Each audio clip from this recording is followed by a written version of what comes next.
Olá, sejam bem-vindos a mais uma aula de História. E a nossa aula de hoje é sobre a formação do pensamento liberal, o Iluminismo e as revoluções inglesas do século XVII. Primeiramente, para começarmos falando deste assunto, temos que lembrar um pouco sobre o absolutismo. Vocês lembram, ou se não lembram, vou falar um pouquinho, que com o final do feudalismo, com a crise no feudalismo, surge uma nova forma de governo. Também surge uma nova classe social. Essa nova forma de governo é a forma que a monarquia, a monarquia ela é constituída e o poder fica centralizado na mão do monarca e da nobreza, do clero, enfim. Mais do monarca, né? O monarca ele se torna a pessoa absoluta, é a pessoa que vai mandar em todo o reino, em todo o país, né? Porque surgiram também as monarquias nacionais. Então, essa nova forma de governo é o absolutista, tendo como principal forma de economia o mercantilismo, né? É nesse período também que vão se iniciar aí as grandes navegações. Então, os monarquistas, eles se tornam absolutos, eles mandam em tudo. Então, a nova classe social que tinha também surgido ali no finalzinho do feudalismo, que é a burguesia, não gostava muito, né, da forma em que estava sendo governado os seus países, porque a burguesia ela não tinha participação política. Isso mesmo. Então, no finalzinho do feudalismo, surge uma nova organização social. No caso da França, isso é especificamente falando da França, surge o primeiro estado, que é composto pelo clero, o segundo estado, que é composto pela nobreza, e o terceiro estado, que é composto pela burguesia, os camponeses e os trabalhadores urbanos. Lembrando que com o final do feudalismo, nós temos aí a volta do comércio, a volta das cidades, né, e a volta da moeda, que isso não tinha no feudalismo. Então, eu dei essa lembrada em vocês para facilitar a compreensão do conteúdo. Então, é com esse contexto, né, do finalzinho do feudalismo, já entrando na Idade Moderna, que nós temos, né, o descontentamento da classe burguesa em relação à monarquia absolutista, na verdade ao absolutismo.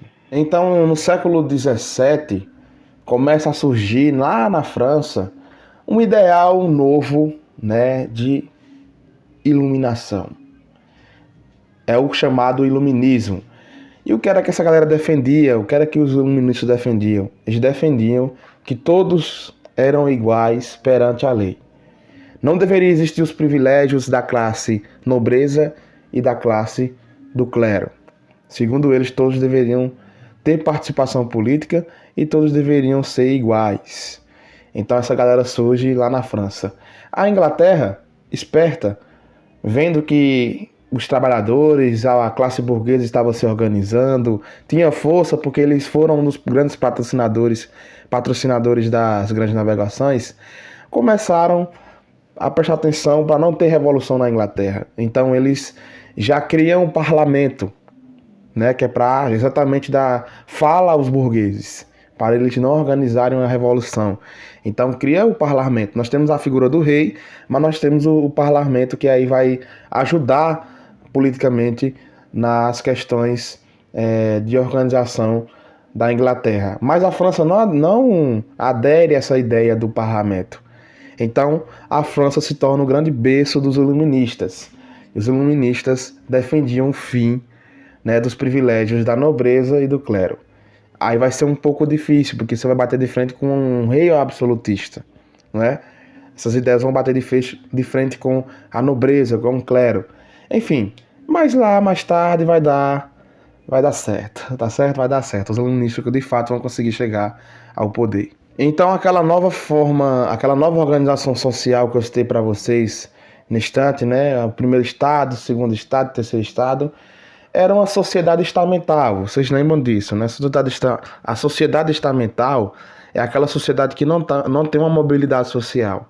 É assim, se você nasce rico, automaticamente seu filho vai ser rico, o seu neto vai ser rico, se você nasce pobre, enfim.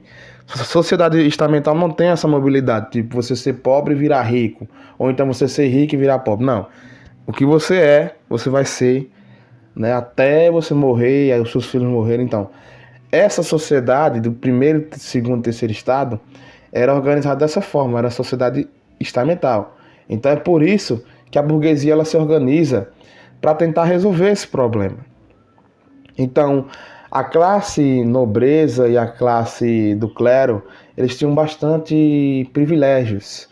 Por exemplo, esse que é o primeiro e segundo estado não pagavam impostos. Eles não pagavam impostos. Quem pagava os impostos era exatamente o terceiro estado. Outro privilégio da classe nobreza e da classe do clero era também a participação política. Eles tinham participação política, eles tinham os cargos políticos. Então, vocês viram aí, né? Não pagavam imposto e tinham participação na política, ganhavam muitos cargos do rei, dos reis, né? Então, tudo isso aí gera um descontentamento da classe burguesa, não só dos burgueses, mas também dos camponeses, dos trabalhadores urbanos. Todo mundo fica revoltado porque basta, né, de ser explorado. Já passou da hora da gente ser explorado. A gente precisa se organizar e tentar tomar o poder. É basicamente isso. Essas ideias começam a ganhar força, muita força na França. Uma coisa que é importante falar para vocês é o papel que os filósofos, os pensadores fizeram nesse momento. Por exemplo, nós temos a figura do Thomas Hobbes, né, e do John Locke. Eles dois são dois pensadores desse período. Um pensava de um jeito e o outro pensava do outro. Inclusive, eu já falei deles isso no 7º ano. Vou deixar o link aqui na descrição para que vocês lembrem e nossa aula não fique muito extensa. Então, o Thomas Hobbes, ele considerava que as pessoas que vivem sem um governo e sem leis estão no estado de natureza. O ser humano seria um lobo para o outro ser humano, condenado à desordem devido à sua própria natureza. E ele defendia também que, através de um contrato social, as pessoas abandonam seu estado de natureza, concedendo todo o poder ao soberano em troca de segurança. No caso, o que é que ele está falando? Ele está falando que o ser humano, ele vive da sua própria natureza, conforme ele pensa. Mas a partir do momento que aparece alguém mais forte que eu começo a acreditar toda a minha segurança nessa pessoa, né? Porque ela é mais forte que eu e automaticamente ela pode me proteger. Então ele tem essa ideia que seria um contrato social. E o que é que o Thomas Hobbes está falando? Ele está falando que o absolutismo é algo correto, é algo legal, não é algo ruim. Até porque o ser humano, você que é o fraco, na verdade, né, que é isso que ele está falando, você tem que depositar sua confiança em alguém mais forte. Inclusive até abandonar os seus direitos humanos, né, seus direitos de ir e vir, seus direitos de fazer o que você bem quiser.